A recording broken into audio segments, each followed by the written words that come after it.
Welcome, everyone, to another exciting Horses in Crisis podcast. Horses in Crisis shouldn't be exciting, but I think the podcast is exciting. And I'm here with Dr. Gina today, who is one of our staff veterinarians. And Dr. Gina, I'd just kind of like to dive into a little bit about your history. Let's start at the beginning. Why a vet? It's expensive. Yeah. Well, when you're two and you decide that's what you want to do, you don't think about the money. So I grew up in a very medical-oriented household. My father was a human cardiologist. My mom was a human nurse. And I had uncles that were internal med and radiologists and aunts that were pediatricians and things like that. So I grew up in the medical field, but I got my first horse when I was 2 and I fell in love with them. And what was your horse's name? Her name was Bonnie. She was a retired barrel racer. We got her in Louisiana when we lived there for a very short time. But so ever since I was 2, I was hooked on horses particularly, but we've always had ducks, dogs, cats. I liked snakes and the nutria that lived in the sugarcane fields and things like that. So animals have always been a passion of mine. And then the medical aspect growing up around it, it just kind of blended. And I was like, that's what I want to do. And I found out a veterinarian is a thing. And so was my number one goal, striving all through high school, college. So I asked a lot of vets before I went into vet school about the cost of living and the debt to income ratio and things like that. And one vet said, as long as you're doing what you love and you're giving it your all and doing the best medicine you can do, she's like, the money will take care of itself. Don't worry about that. So I was like, okay. And so I just prayed a lot about it. And I was like, God, if this is what you want me to do, then let's do it. And so everything worked out. And so I have to believe that there's a higher plan for me to do this. So the debt is scary, but it'll be taken care of one way or another. Well, and that's the problem with that is you pay on it and pay on it. And it's like, we're not getting anywhere, but then eventually there's like, oh, there is light at the end of the rainbow. Yeah. So was your family supportive of kind of transitioning from human medicine to animal medicine? Yeah. My dad was really supportive of it. And I didn't know it at the time, but my uncle, who was a radiologist, he wanted to be a veterinarian, but he ended up going into human radiology instead. But my father had a lot of things. He had a very strict household growing up. His parents were both Jewish. And so they were very strict with how they raised him and his brothers. And they didn't get to do a lot of things that they wanted to do because of the religious restrictions. And so he felt like raising us, he wanted to be more supportive in our dreams and goals as long as it was something that could maintain like quality of life. Sure. So I've never gone to any type of education of that level. Was there a time during vet school where you're like, it's my dream, but I don't know that it's worth it? I don't say I didn't know if it was worth it, but I wasn't sure if I had the chutzpah or the grits to do it. I was like, I don't know if I'm cut from the cloth to do this, if I'm skilled enough, knowledgeable enough, like if I can go out there and actually save animals. But I think everybody has a little bit of like that moment in their life. They may not say it, but anything scary is worth doing as long as you're dedicated and it's your passion. So, So I think back, there's a veterinarian that worked with us on the reservation. And then she also came out here. Her name's Mary Ellen. And she failed her first state boards exam, I think it is. Not uncommon. And she was telling us, she's like, if I fail this 2 more times, I cannot become a practicing veterinarian. And I'm like, that to me would probably give me more fear than anything else. You put in so many years, so many hundreds of thousands of dollars. And if you don't pass that test 3 times, or I think it's 3 times, if you can't pass it, you don't even have a chance at that point. Yeah. To be a practicing veterinarian, for your licensure, but she could do public health. She could go into corporate medicine. There are other things she can do with the graduated veterinary degree, just maybe not be in private practice to prescribe and diagnose and things like that. But yeah. She passed. So she did. I know. I heard. It's really exciting for her. Yeah. The Navali is very scary. Yeah, I'm sure. So after vet school, were you wanting to go into private practice? Were you wanting, what was your goal at that point? Like, you're graduating, you're a new vet, the world's open to you. Yeah. What were your goals at that point? All through vet school, I had planned to do an internship and residency and either do sports medicine rehab or internal medicine, because I really love internal med. I really like to try and figure out on a cellular level what's going on with this horse. And I was going to say, for people like me, what is internal med? Like, what are we talking about here? So internal medicine cases are cases that, like, you could have acid-base balance imbalances, colic, once they've gone through the surgical part, or if it's a medical surgical, or not surgical, but medical colic, it's doing like all the in-house like IVs, trying to give them the right kind of medications. So it's pretty much everything internal to the body, like not just derm or anything like that, but it's really complicated cases. So things you can't see. You For can the most see part. symptoms, but you can't see. Right. Yeah. It's not a broken bone or something like that. Yeah, that would be more like orthopedic. Okay. Yeah, but once those animals have been fixed, then they kind of go to internal med and they kind of manage them until they can go back to work or go back home or things like that. So that was your goal. What happened? So I had an internship set up with a private practice, and it had a single practitioner. And the week of graduation, they contacted me and they're like, I'm sorry, we just can't do it. We can't go forward with it. The week? The week of graduation. And I was like, way to ruin my graduation. So I was like, what do I do now? So I moved back home from Knoxville, and I was just sitting there and I was looking at jobs that were open, and I applied to a few, and I applied to the USDA because they're always trying to accept veterinarians because they're always understaffed veterinary wise, and it's public health, so it's really important. It's a job that has a lot of meaning to it. So I just applied to a lot of different places, and the USDA FSIS, which is Food Safety Inspection Service, were the first ones to contact me and say, hey, we have an opening in a Dallas district. It's in Texas. Are you interested? It would be dealing with mostly poultry, but you could do any other thing that we oversee. And so I was like, sure, yeah, let's do it. And even though it wasn't my passion, because horses are my passion, bills were coming due, and I was like not getting anywhere with anything else. So I was like, okay, God, if this is what you want me to do, then this is what I'll do. So I ended up doing that for 7 years, because once I give you my word, I feel really loyal. Sure. And I want to give you the best of me. So any job worth doing, you should do it 110%. So we know we have you for at least another 6 years. So I went and did that for 7 years, and I learned a lot, and it taught me a lot about myself. And they do a lot of supervisory training. So I learned a lot of tactics and skills through that I could apply in everyday life and interacting with anybody. So that was a really great experience. So what were you doing there? Like supervising, like from what I remember, you're basically inspecting animals that were going to be slaughtered. Yeah. So I was stationed in a chicken plant. And so that's where lots of chickens come in different little coops on trucks. And we do antemortem inspection. We observe the whole slaughter process. And then we observe the fabrication process. We do postmortem inspection. There are CSIs, which are consumer safety inspectors. Some places will still have food inspectors that all they do is sit on the line all day and look at animals. That's what they do. But the CSIs would rotate out. There's someone on the line at all times, but they have more responsibilities than just line inspectors.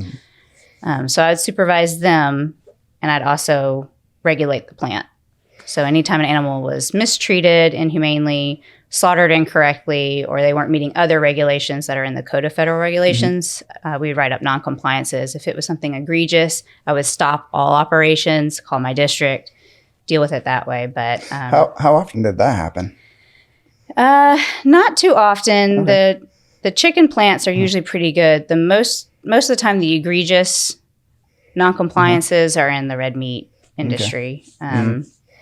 But so the chicken plants were usually very good, especially the ones that I was in. Well, I mean, this is their business. They don't want to be shut down and have that whole process stop. Yeah, so, it's a lot of money wasted for every minute that they're not running. Yeah. So they don't want to have any non-compliances that bad, especially. But so ideally, and this is going to get to a very interesting point about what we do here. Yeah.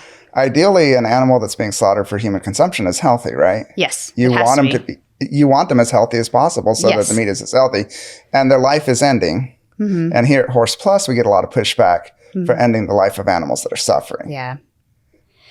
Yeah. So euthanasia is a gift. I know a lot of people probably don't see it that way. They want us to try everything we can, and we do, but we also don't want to keep the animal around for us just to make us feel better. If the animal is suffering and we know the prognosis is poor and we could do everything and they would still be suffering, then it's not fair just to try and give them one more day, but they're in pain throughout it. Right. That's extending pain and suffering, and that's totally against the oath that the veterinarians take. Absolutely. So that's when the last act of kindness is the most humane thing for that animal in that circumstance. So you worked for the USDA for 7 years, and I would like to actually talk about, I don't know if you've heard, the USDA like recently fired like 3,000 veterinarians or something. I don't know if you've kept up with that news at all or anything. I've heard a little bit about it, and I still have friends that are veterinarians that are in FSIS, and I just sent her a message yesterday. I'm like, have there been massive FSIS layoffs? So there's the USDA, and they have FSIS, and they have APHIS. APHIS deals with live animals, and FSIS deals with the slaughter and postmortem, the meat industry kind of thing, and exports of meat and things like that. And I know right before I left, they were talking about transitioning. There's different kind of slaughter systems, and I was in a new poultry inspection system, NPIS, which the line speeds run faster. The plant has more control over their part of inspection, and then we just kind of are at the end of the line and making sure they didn't miss anything. And so the chickens now that are being brought in for slaughter have very few diseases, if any. They're breeding them in such a way and raising them in such a way that they're getting healthier. So there's less and less pathology going on. And so in the NPIS systems, they were talking about taking supervisory public health veterinarians out of being in plant all day and having them kind of have like a little mini circuit where they go from plant to plant to plant. And that way they can see more, do more kind of a thing. And so because of that, they wouldn't need a vet in each plant that was chicken. So they were starting to kind of reduce the workload that way. And that was kind of right at the end of when I left in 2023. Okay. So I don't know how that transition went, but I know a lot of vets were upset about that because they're like, we're losing our jobs or we have to move. And that's not what we signed up for. So I don't know if that's what this is or if this is something completely different where they're trying to restructure how the vets play a role in public health. And we're not going to get into politics. It's not a political podcast, but it kind of feels like there's a little bit of slash and burn and then rehire who we actually need. So who knows exactly what's happening with that. And that's kind of, that's very disheartening for those that are still working for FSIS because some people do it for a career. Like they planned on doing that when they're in vet school. They're like, I'm going to be a public health vet and that's what I'm going to do for my life, which is totally fine and great. But yeah, if your work is in jeopardy, that definitely is something to think about. For sure. So you did this for 7 years, and then at some point you showed up here. How did you? Why Horse Plus? Yeah. So through those 7 years, I kept going to CE, which is continuing education requirements for my veterinary license to keep it current, and it was all pretty much horse oriented. And I went and got certified in a few different horse things. And that's just, the passion was always there and just not, I mean, I had my own horses, but it's not the same as helping a wide variety of horses. So I just kept praying and looking for something that I felt like would satisfy that inherent need that I had, that drive to treat and help horses out there that were in need. And refeeding syndrome, unwanted horses, abused horses were always a soft spot. And so I just kept praying and looking for opportunities. And I was on the AEP job website and I saw like a little blurb about like shelter horse vet needed. And I was like, that's in Tennessee. That's where I'm from. I was wanting to get back to Tennessee because this is where all my family is. So I was reading about it and I just contacted at the bottom. I think it was Christy's email.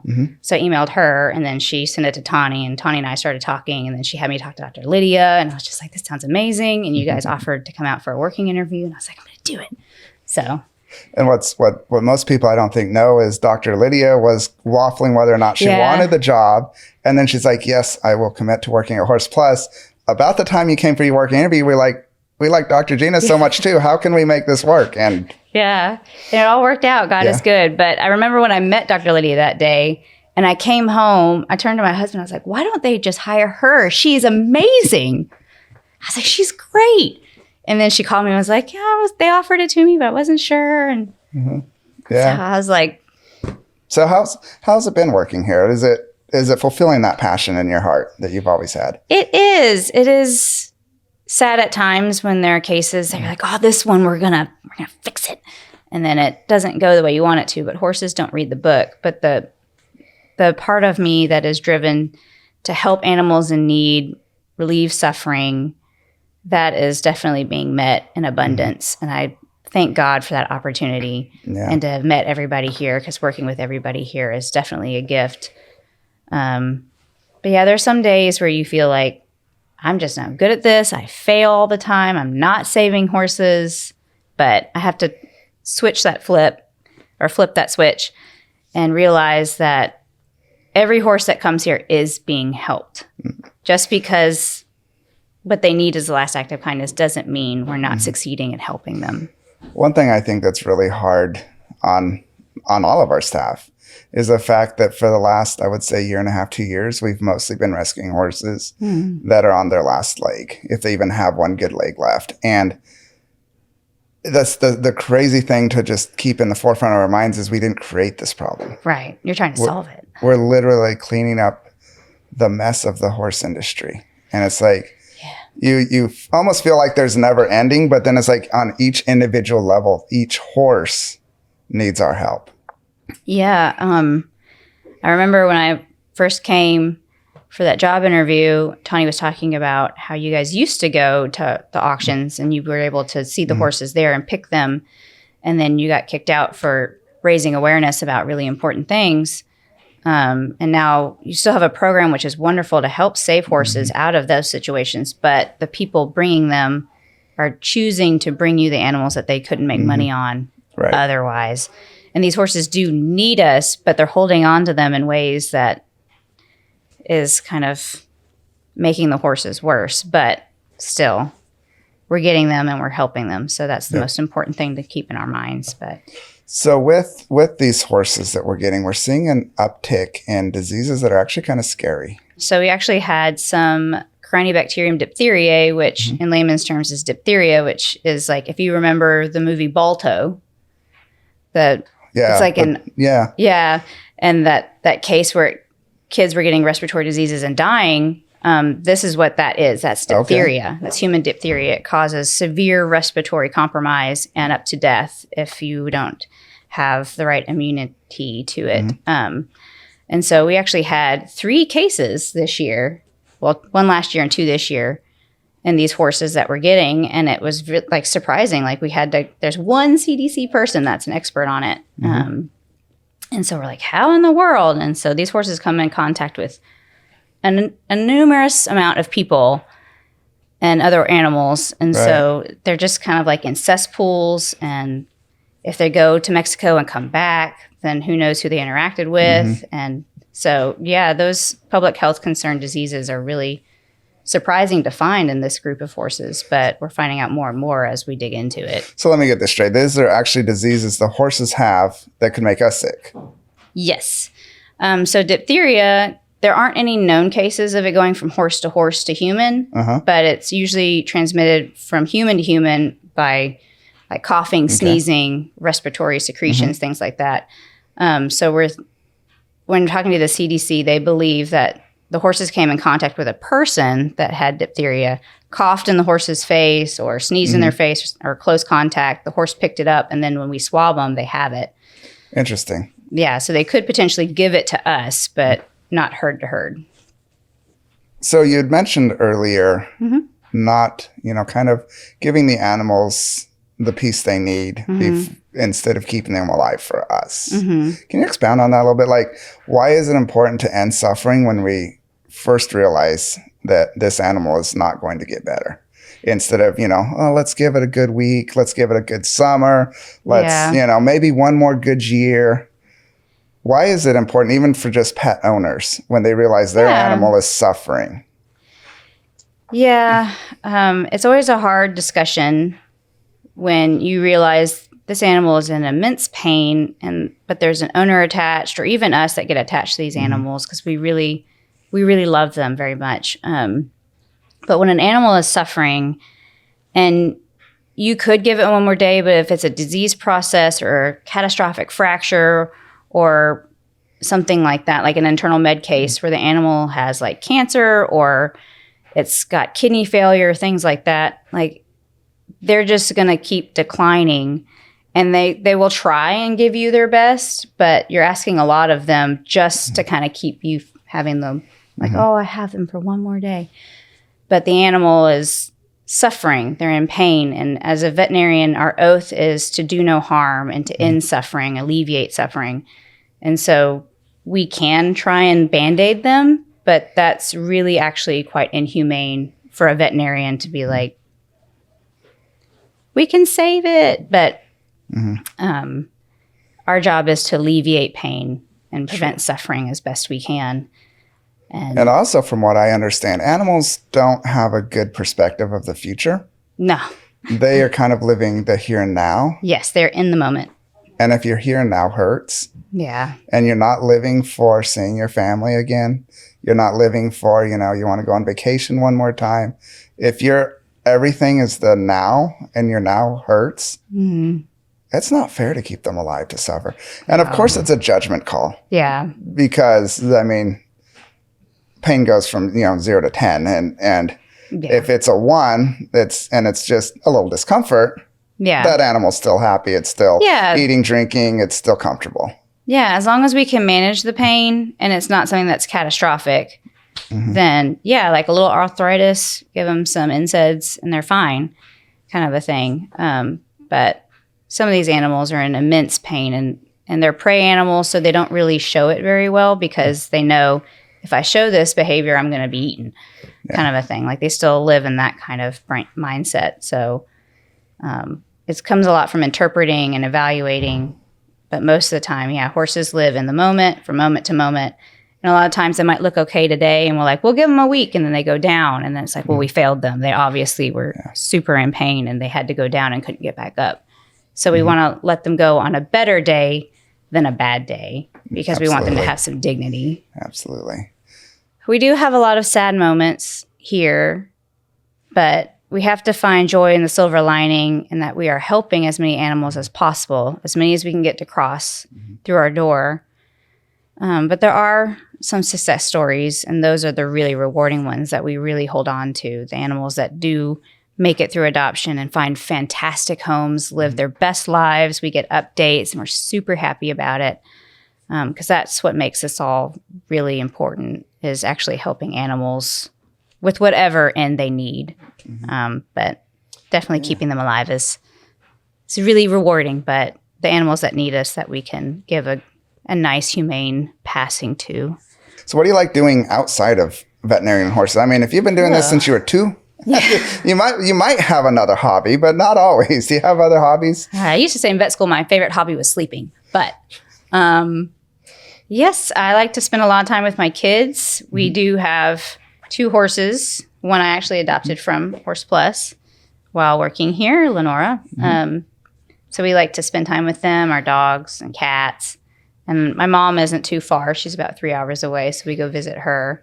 Nice. Other than that, we've been to the Nashville Zoo, and we've gone to Knoxville to see stuff there. So we just like to kind of do stuff on weekends if we're not needed here. Sometimes there's some critical cases, and they might need me, so I'll just kind of hang close. But other than that, sewing, like cross-stitching, things like that. Nice. Reading. I'm trying to read through the whole Bible this year. Okay. So. Nice. I've done that several times myself. You get a lot. It's a lot of information. Yeah. So I'm trying to be better and a good example for my children. So. Yeah. No. Absolutely. It's hard. It's hard to be. So do you see yourself moving on ever, or are you going to be here from Horse Plus? Till God tells you it's time to move to something bigger and better? Yeah. I just leave it in His hands, and I pray, your will be done. So if I get any kind of impression or inkling or anything like that, or if an opportunity presents itself, if it's what's God wanting me to do, then I have to do it. I can't ignore it, because that would be the bad thing to do. But Horse Plus is great. I see a lot that I wouldn't have expected. In vet school, they tell you look for hoof prints and don't look for zebras and things like that. The common is common, uncommon is uncommon. But here, you never know what you're going to get. So in that aspect, it's really great to be here, and the pressure isn't there because you guys are very understanding. You've seen pretty much everything. So you guys have full faith and trust in us, and that's a really great place to work in. And everybody here works really hard and really well together. So it's a really great environment to be in. What about the other 2-year-old girls out there that want to be vets? What would your recommendation be? I mean, obviously not for a 2-year-old, but maybe somebody who's graduating high school. They're looking, like, what is the state of veterinarian school nowadays? The cost of education just keeps rising. So the debt to income ratio is, especially if you're going out of state to a different school, or if you go to like Grenada or one of those like St. George's, those costs can be quite a bit. So it's definitely something to think about, have a financial plan in place, or at least have those discussions. I know a lot of vet schools are trying to figure out ways that they can offset that. They have scholarships or they have donors that'll sometimes help a little bit, but you kind of have to be in a very competitive, small amount of people going for it that somebody gets awarded with it. But yeah, with the state of things, that we're not really going to go into too much about it. But like the loan forgiveness and things like that are kind of up in the air at the moment. Sure. So I'm not sure how that's going to go.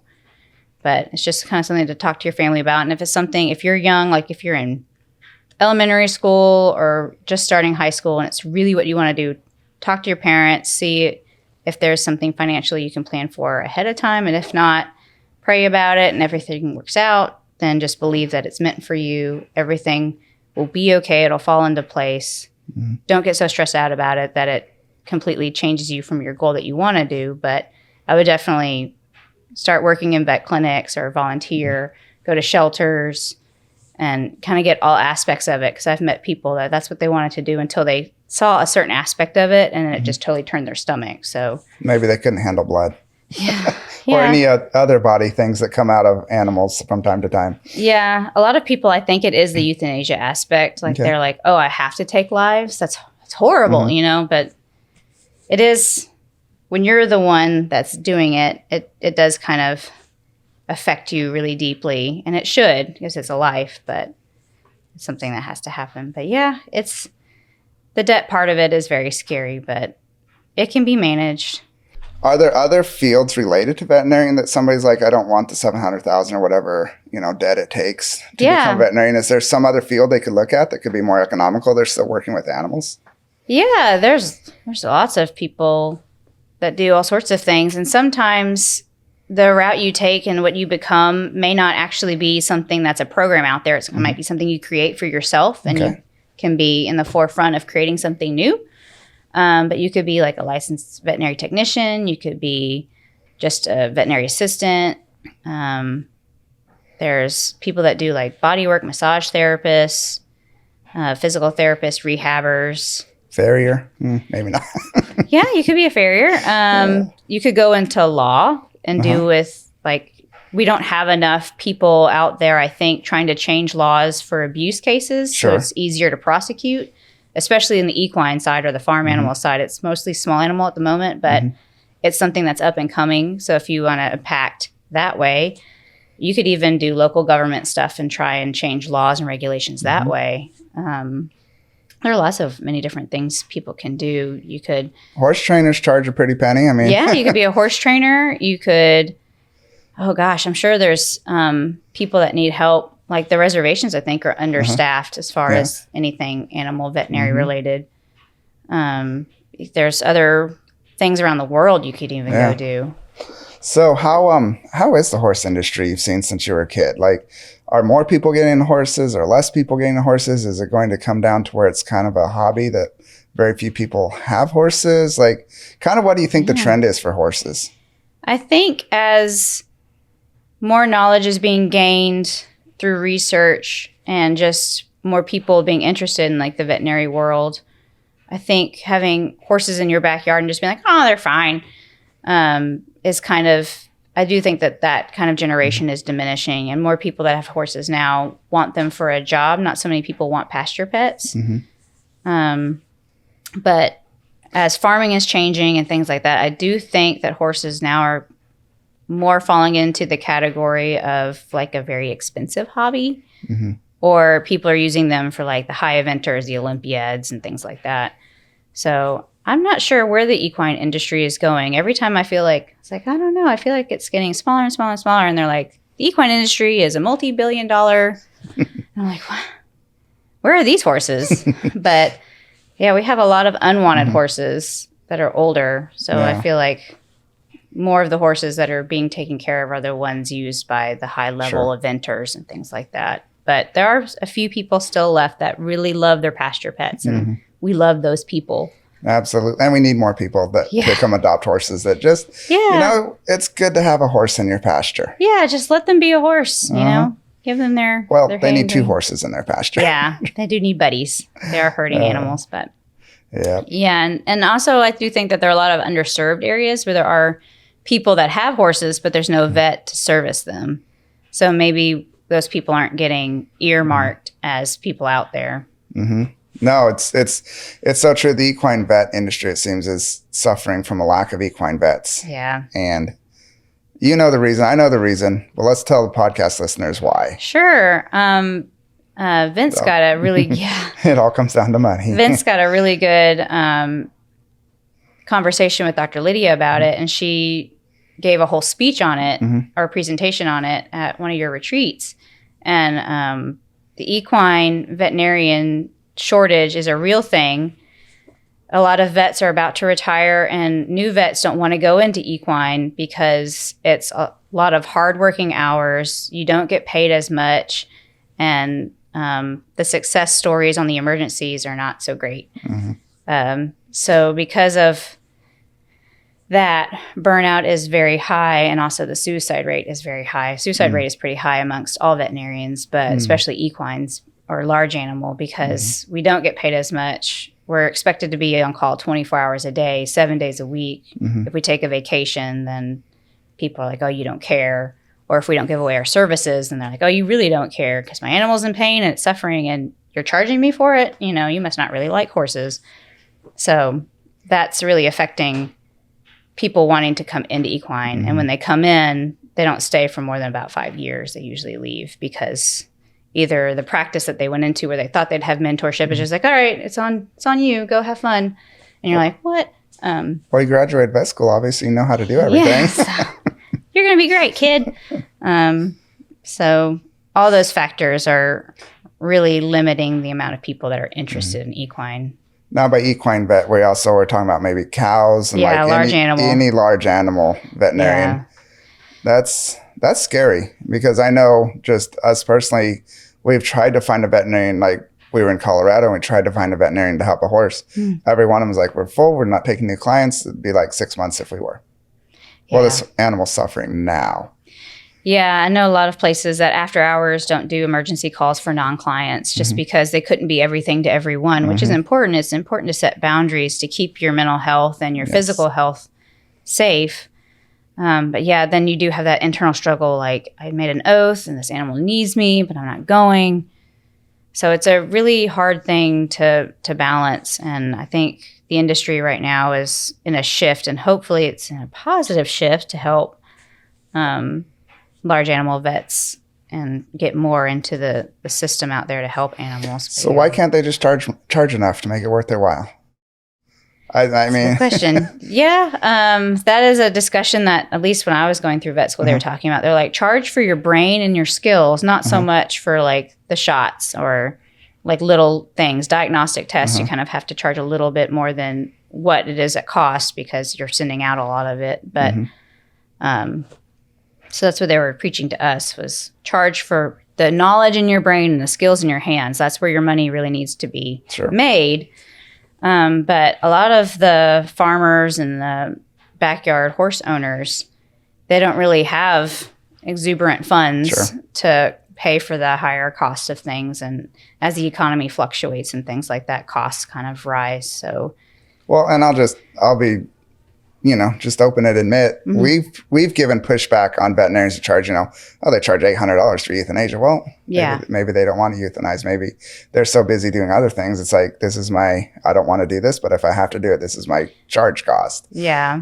And it's hard because you don't want veterinary medicine for animals to be so expensive that they're not getting the care. But at the same time, veterinarians are facing $750,000 in debt just to graduate to be a large animal vet. And so something has to give in that. Either they're going to have to be able to charge more, or they're going to have to not do it. Like small animal vets, as I understand, are fairly well compensated for the most part. Yeah. And I mean, people complain about that. It's $400 to pay a dog. It's like, well, you're not just paying for that 15 minutes. You're paying for 8 years of college.